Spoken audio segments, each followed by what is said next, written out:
लद्दाख में किसने किसको मारा है, जिसको पता है उसको याद है अच्छे से और याद रहेगा और कभी भूलेगा नहीं वो उस चीज को। लेकिन मैं फिर पूछ रहा हं, आप चीन से इतना डरते क्यों हैं? क्यों आपको डर लगता है ये कहने में कि चीन मुसलमानों के साथ ठीक बर्ताव नहीं कर रहा? और मुझे नहीं पता कि 1962 में जब इतनी बुरी शिकस्त हुई हिंदुस्तान को चीन से, अब दोबारा किसने हिंदुस्तान को ये बताया कि सर, दोबारा भी मार एक कहावत है, आप तो बड़े अच्छे से समझते होंगे, खुद मियाँ फजीहत औरों को नसीहत। तो कम से कम आपको तो ऐसी बातें नहीं करनी चाहिए पाकिस्तान की तरफ से बोलते हुए। मैं एक चीज़ और पूछ रहा हूँ, FATF में अभी जब ग्रे लिस्ट में नाम आ गया पाकिस्तान का तो आप लोग बड़े खुश हुए थे कि चलो ब्लैक लिस्ट होने से बच गए। आपको लगता है कि आपने लास्ट स्टेप जो ब्लैक लिस्ट होने के लिए चाहिए था वो आज उठा दिया पार्लियामेंट में, ये बोल के कि पुलवामा के लिए क्रेडिट इमरान खान को जाना चाहिए, भले ही अब आप डिनाई कर रहे हैं कि नहीं मैंने वैसा नहीं कहा था?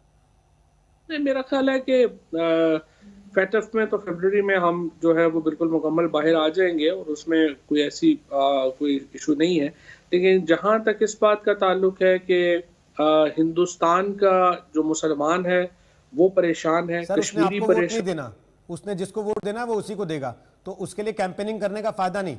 लेकिन चाइना के साथ आपके स्ट्रेटेजिक टाई अप्स हो रहे हैं, आप बिजनेस डीलिंग्स में हैं, आप उनकी एक कंपनी बन चुके हैं, तो कम से कम चीन में जो मुसलमान होंगे उनमें हो सकता है कुछ एक आपके यहां से भी जाने पड़े, उनकी बेहतरी के लिए थोड़ी दुआ कर लीजिए, चीन से मांग लीजिए। डर क्यों रहे हैं इतना चीन के बारे में बोलते हुए?